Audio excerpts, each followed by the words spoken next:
Shalom, bon matin tout le monde, bon réveil. Que Dieu ce matin vous garde, vous protège pendant que vous allez dans vos activités. Et si c'est aujourd'hui votre anniversaire, je vous souhaite joyeux anniversaire. Soyez bénis, soyez en paix, soyez joyeux, soyez en sécurité. Et dans le cas où est-ce que vous serez seul, eh bien, vous voyez seul, mais vous ne l'êtes pas vraiment. Puisque Dieu, dans sa promesse, nous a dit, écoutez, je serai avec vous. Lorsqu'il partait après sa mission terrestre, il regardait les disciples et disait aux disciples, je serai avec vous tous les jours jusqu'à la fin du monde. Pour les disciples, je pense que c'était quelque chose d'extrêmement important pour eux quand ils regardaient leur maître quitter cette terre et encore là se sentaient carrément tout seul dans ce combat. Mais le maître leur a assuré qu'il sera avec eux, donc avec nous aussi. Puisque dans sa prière, il disait, je ne te prie pas seulement pour ceux-là qui sont avec moi, ceux-là qui croient seulement en moi, mais aussi ceux-là qui vont croire à travers les générations futures dont nous faisons partie. Donc, je serai avec vous tous les jours jusqu'à la fin du monde. Eh bien, il est là avec nous.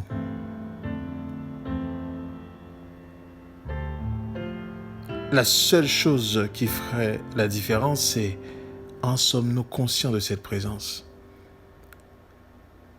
Voilà.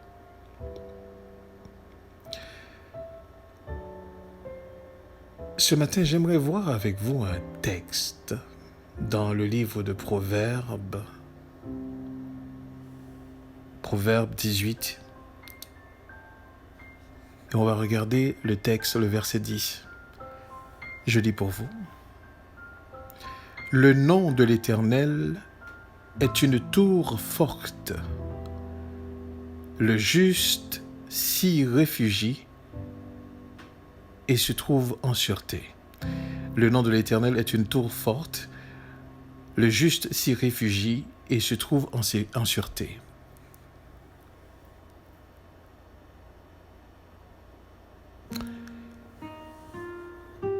Ce texte, lorsque on le lit sans avoir pris le temps nécessaire de comprendre, on n'y trouve rien de particulier. Le nom de l'Éternel est une tour forte. Le juste s'y réfugie et se trouve en sûreté.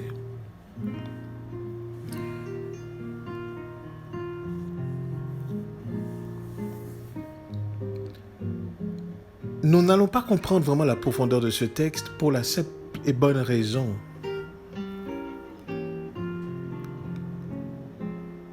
nous n'avons jamais su ce qu'est un nom.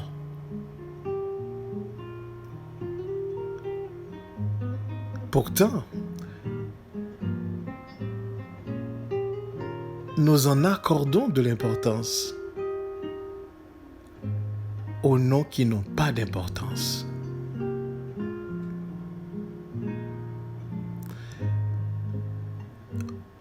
Dans notre pays, par exemple, les personnes qui viennent d'une certaine lignée, eh bien le nom et qui réussissent très bien dans la société, Si par exemple, je dirais à quelqu'un, quelqu'un qui est haïtien, bien entendu, alors, si je dirais le nom Accra, hein, automatiquement ça va nous dire quelque chose. Si je dis le nom de Meuse, ça va dire quelque chose. Les Vorbes, ce sont des personnes fortunées de notre pays. Donc les enfants naissant dans cette lignée portant ces noms, et que nous avons déjà cette perception que ce sont des familles très riches, très vues, en fait, bien vues dans la société. Donc lorsque nous rencontrons quelqu'un et que la personne dit par exemple « Je m'appelle James Vorb », alors à ce moment-là, le nom seulement nous permet de penser, d'avoir une perception de cette personne comme « Ah, c'est sûrement quelqu'un de riche ».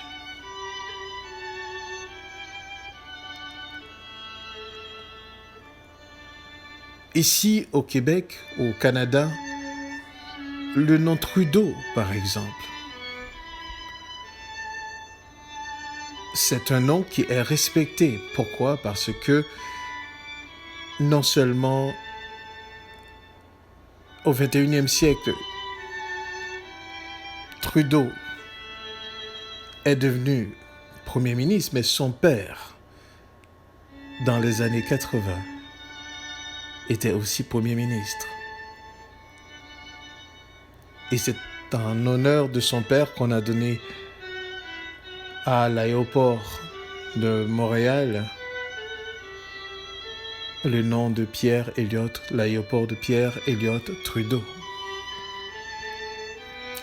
Pour les Québécois, à n'importe quel Québécois vous allez parler et vous dites l'évêque, René Lévesque, cela va éveiller en eux justement un respect pour cet homme du Québec qui a tellement lutté pour la souveraineté québécoise. Vous allez en Haïti, vous dites Toussaint Louverture, Jean-Jacques Dessalines.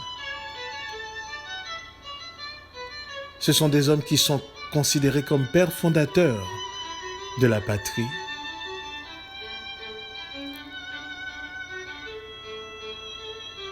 Vous allez en France et que vous dites Général de Gaulle.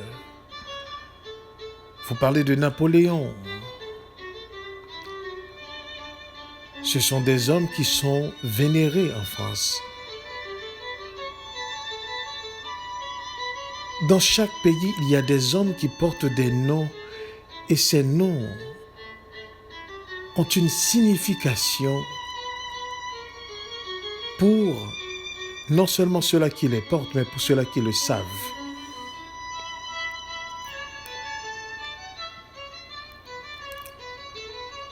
Qu'en est-il justement pour l'enfant de Dieu?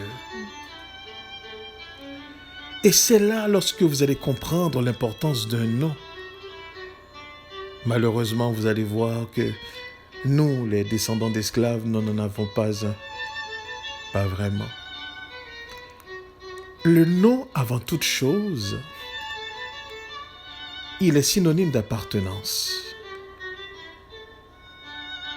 Le nom, c'est un élément, c'est un porteur d'identité.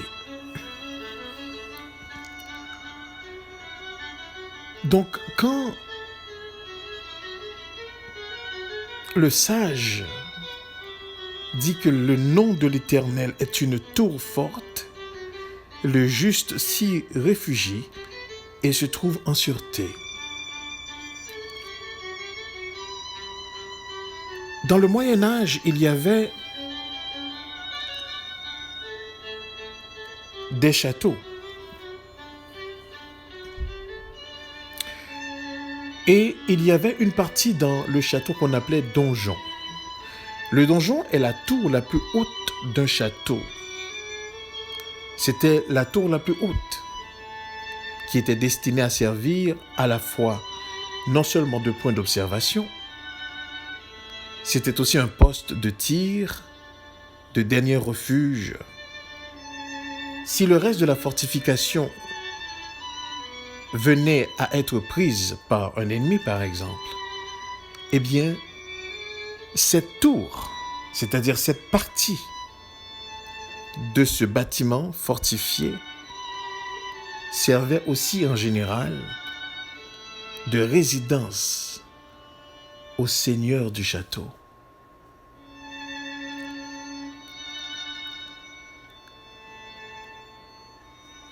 Alors quand l'auteur dit le nom de l'Éternel est une tour forte, le juste s'y réfugie et se trouve en sûreté. Clairement, cela veut dire que tous ceux qui portent le nom de l'Éternel, attention, tous ceux qui portent l'identité de l'Éternel, tous ceux qui sont dans l'Éternel, eh bien ceux-là peuvent se réfugier et peuvent être en sûreté.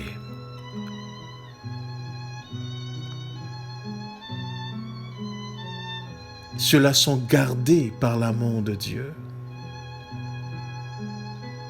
Ceux-là sont gardés en sécurité. Parce que le nom de l'Éternel, c'est le nom au-dessus de tout nom.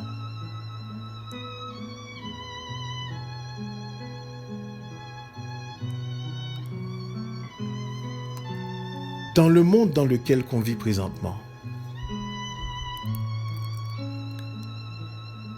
ce qui, en cas de catastrophe, en cas d'événement, ce qui représente une sûreté pour l'homme, eh bien, je pense que Donald Trump nous a donné, le président des États-Unis nous a donné cette démonstration lors des manifestations contre l'injustice faite aux Noirs, qui se faisait justement à Washington, et il s'est réfugié dans son bunker. Voilà la sécurité de l'être humain.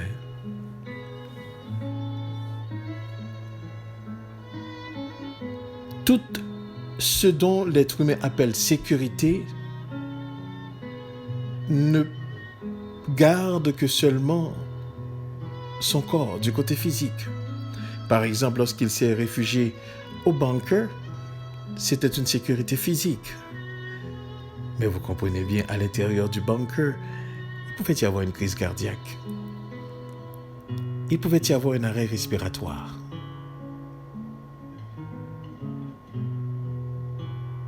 Il pouvait y avoir d'autres choses. Donc, ce qui voudrait dire que l'être humain, d'une manière ou d'une autre, n'est pas en sécurité vraiment, mais a une illusion de sécurité. Car bien sûr, où est-ce qu'on se voit, où est-ce qu'on se réfugie, il y a toujours possibilité qu'on meure. Donc, on n'est pas en sécurité.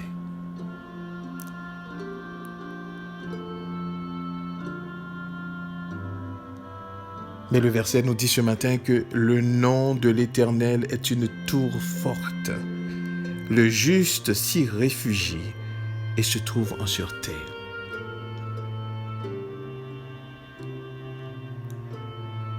Tous ceux dont le nom de l'Éternel repose sur eux,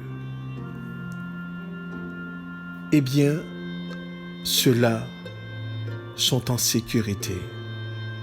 Ceux-là sont en sûreté. Parce que le Dieu des dieux, le Dieu créateur, vous protège. De la même manière qu'un seigneur pouvait se sentir en sécurité dans le donjon, De la même manière que Donald Trump peut se sentir en sécurité dans son bunker, eh bien, pour ceux qui sont les enfants de Dieu, les rachetés de l'Éternel, la réserve de l'Éternel, ceux qui sont éveillés, ceux qui développent une relation avec Dieu, ils sont en sécurité. Et cette sécurité, ce n'est pas en fonction de la tranquillité externe. Cette sécurité n'est pas en fonction d'un endroit physique où est-ce qu'on se trouve. C'est une sécurité constante qu'ils vivent, ces enfants, en dépit des circonstances, en dépit des situations. Le nom de l'Éternel est une tour forte. Le juste s'y réfugie et se trouve en sûreté.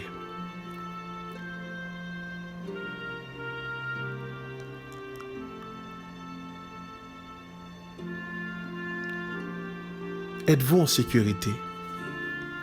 Vous sentez-vous en sécurité?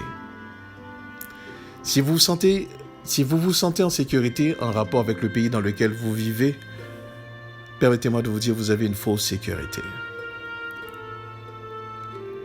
Si vous vous sentez en sécurité parce que vous travaillez, vous avez une profession,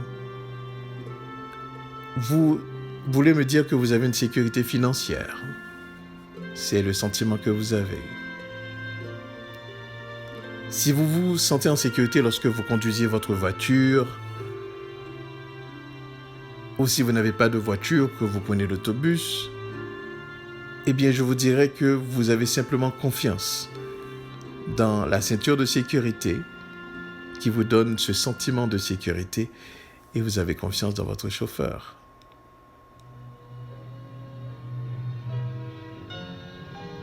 Si vous me dites que vous vous sentez en sécurité lorsque vous êtes chez vous dans les quatre murs,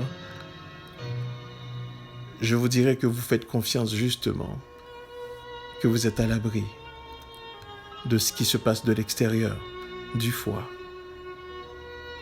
et que vous vous sentez dans votre intimité. Mais voyez-vous, dans toutes ces choses que je viens de nommer, qu'en est-il de la sécurité intérieure? Qu'en est-il de la sécurité d'intérieur? La sécurité avant toute chose, c'est l'une des raisons pour laquelle que je comprends ce texte profondément lorsqu'il dit « Le nom de l'Éternel est une tour forte ». La personne qui s'y réfugie dans le nom de l'Éternel se trouve en sécurité.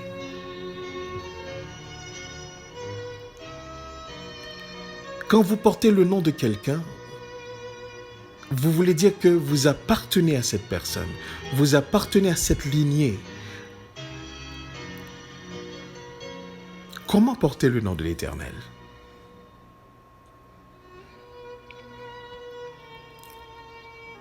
Comment porter le nom de l'Éternel? Eh bien, laissez-moi vous dire ce matin qu'il n'y a qu'une seule façon de porter le nom de l'Éternel. Porter le nom de l'Éternel, ce n'est pas le fait de se réclamer de l'Éternel. Non, ça ne marche pas comme ça. Ça, c'est des affaires religieuses. Porter le nom de l'Éternel, ce n'est pas l'invocation de l'Éternel. Attention, ça ne fonctionne pas non plus. Porter le nom de l'Éternel, ce n'est pas le fait tout simplement qu'on appartient à un groupe religieux. Ça ne fonctionne pas non plus.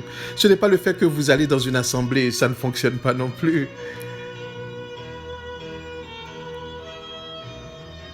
Porter le nom de l'Éternel, ce n'est pas le fait que vous ayez une Bible. Ça ne fonctionne pas. Ce sont de faux concepts. Mais porter le nom de l'Éternel, écoutez bien ceci, c'est d'avoir l'esprit de Yeshua. Car c'est le nom, c'est l'être qui est au-dessus de tout. Il est dit, il nous a été donné aucun autre nom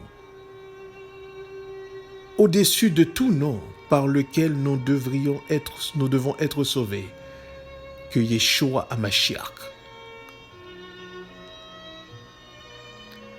Lorsque vous portez, je ne dis pas lorsque vous portez le nom chrétien, attention. Le nom chrétien n'a absolument aucun sens, aucune importance si la manifestation de ce petit Christ n'est pas visible, ne se concrétise pas.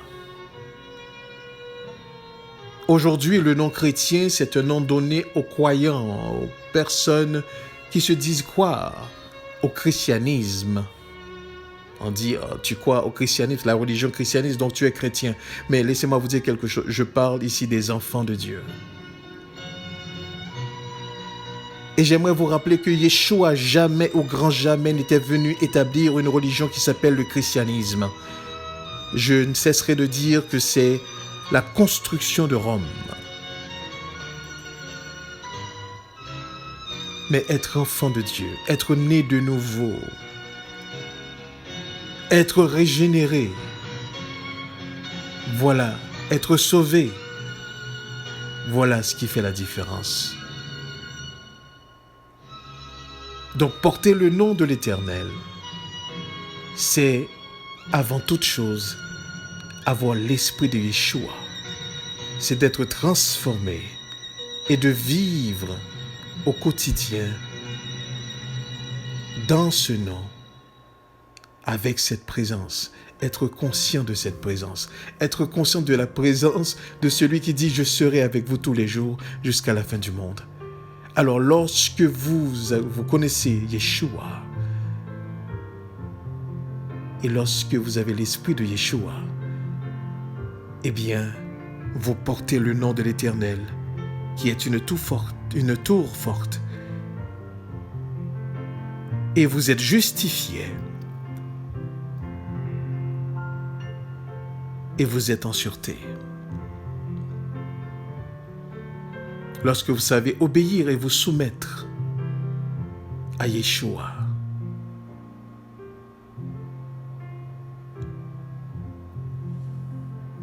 parmi toutes les sécurités, parmi tous les éléments qui nous ont été donnés dans ce monde afin d'avoir ce sentiment de sécurité, eh bien, laissez-moi vous dire ce matin, la sécurité ne réside pas de l'extérieur, mais de l'intérieur. David disait que 1000 tombent à ma gauche, que 10 000 tombent à ma droite, je ne serai pas atteint. Waouh! Il dit, peu importe ce qui est visé, mais quand tu me vises moi, je suis déjà dans le nom de l'Éternel. Tu dois passer par ce rempart d'abord afin de m'atteindre. C'est ce qu'il est en train de dire. C'est l'une des raisons pour laquelle les enfants de Dieu devant les événements du monde ne sont pas surpris et n'exercent aucune forme de peur. Leurs décisions sont rationnelles, leur tête bien reposée. Ils dorment comme des bébés. Ils n'ont aucun souci, car leur paix vient de l'intérieur. Leur paix vient de l'Esprit de Dieu.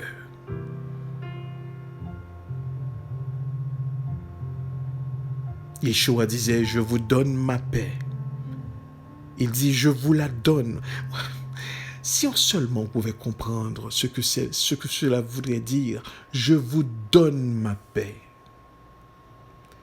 Il dit, je ne vous la donne pas comme le monde, que votre cœur ne se trouble point. Faire confiance à Dieu, faire confiance à moi. Que votre cœur ne se trouble point. Le problème de l'humain, c'est un problème de sécurité intérieure, non extérieure. Le problème de l'homme n'est pas un problème externe, c'est un problème d'état. C'est le cœur de tout problème, l'état. Vous pouvez prendre un porc, vous pouvez le nettoyer, vous pouvez le baigner, vous pouvez le prendre, mettre du parfum, vous pouvez le mettre dans un éclos parce qu'il est vraiment loin de la boue. Vous pouvez lui donner à manger, vous pouvez lui donner de la salade. Vous pouvez faire tout ce que vous voulez avec ce porc. Mais laissez-moi vous dire, à la minute que vous le lâchez et qu'il passe à côté de la boue, je vous en conjure qu'il va s'y retrouver. Parce que vous avez changé son environnement, vous avez changé son alimentation, vous avez changé des choses externes. Mais l'intérieur reste toujours pareil. Il est lié avec la boue. Et dès qu'il voit une masse boueuse, il va s'y plonger. Parce que vous n'avez pas changé sa nature. Dieu seul peut changer la nature de l'homme. L'homme ne peut pas changer sa nature.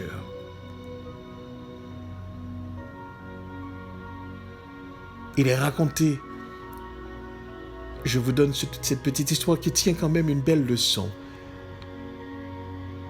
dans les fables de La Fontaine. Il est raconté qu'il y avait une grenouille qui savait nager, une très grande nageuse. Il y avait aussi un scorpion. Les deux devaient justement traverser une rivière. La grenouille qui savait bien nager, mais le scorpion ne pouvait pas vraiment nager à la surface de l'eau. Il doit nager justement en profondeur. Et la grenouille dit au scorpion, mais regardez, il n'y a pas de problème. Je vais pouvoir nager avec toi. Mais il va falloir que tu fasses attention à ce que tu ne me piques pas. Le scorpion dit, il n'y a pas de problème. Je ne te piquerai pas. La grenouille dit, est-ce que tu es certain que tu ne me piqueras pas? Je vais te prendre sur mon dos. Mais il ne faut pas que tu me piques. Parce que ta piqûre est mortelle. Le scorpion dit, je vais pas te piquer. Je te promets, je ne te piquerai pas. Et à ce moment-là, la grenouille s'est résignée et a pris le scorpion sur son dos. Et en plein nage,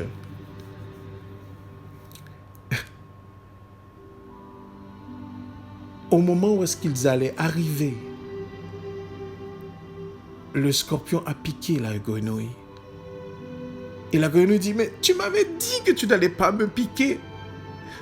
Tu m'as promis que ça n'allait pas se passer. Pourquoi tu l'as fait? Pourquoi tu l'as fait? Le scorpion désemparé dit à la grenouille, c'est pas de ma faute. C'est dans ma nature.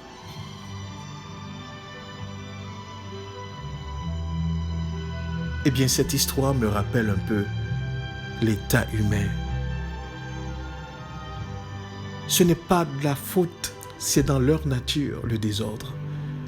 Ce n'est pas de la faute, c'est dans leur nature, la trahison, l'hypocrisie, l'injustice, le mal. C'est dans leur nature, ils ne peuvent pas, nous ne pouvons pas aimer parce que c'est dans notre nature, l'état humain. Vous comprenez? Toutes les solutions, tous les débats, toute la façon qu'on veut s'arranger, ça ne fonctionnera jamais, ça n'a jamais fonctionné. Ça ne fonctionne pas présentement et ça ne fonctionnera jamais. Donc ce qu'il faut changer, ce n'est pas forcément l'environnement, mais c'est l'état.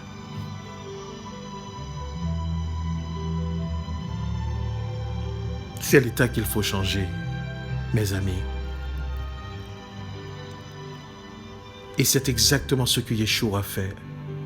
Écoutez bien, écoutez bien ceci, il est le seul à pouvoir le faire.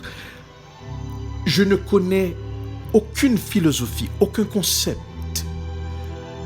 Je ne connais aucune religion, aucune force capable de changer l'état humain que Yeshua HaMashiach. C'est l'une des raisons pour laquelle, si vous vous réfugiez, si vous allez chercher le secours ailleurs, qu'en lui, vous ne faites que gaspiller votre temps. Parce que le secours vient de lui et de lui seul. Le nom de l'Éternel est une tour forte. Le juste s'y réfugie et se trouve en sûreté. Il est le seul capable de vous donner une paix comme le monde ne la donne pas, une paix sortant de l'intérieur. Ce n'est pas une paix que vous allez avoir dans une forme de méditation, dans une forme de yoga. Ce n'est pas une paix que vous allez dans un endroit tranquille, à côté d'un lac, où est-ce que vous allez entendre les oiseaux chanter. C'est bien beau tout ça. Mais regardez, ça ne vous enlève pas les pensées de la tête. Ça ne change pas votre nature. Mais la véritable paix que donne Yeshua, c'est dans le tumulte. C'est dans le chaos. C'est dans la guerre que vous avez cette paix. Donc ce n'est pas l'environnement qui importe maintenant, c'est plutôt l'être. Vous êtes en paix. Ce n'est pas que vous avez la paix, mais vous êtes en paix. La paix émane de l'être.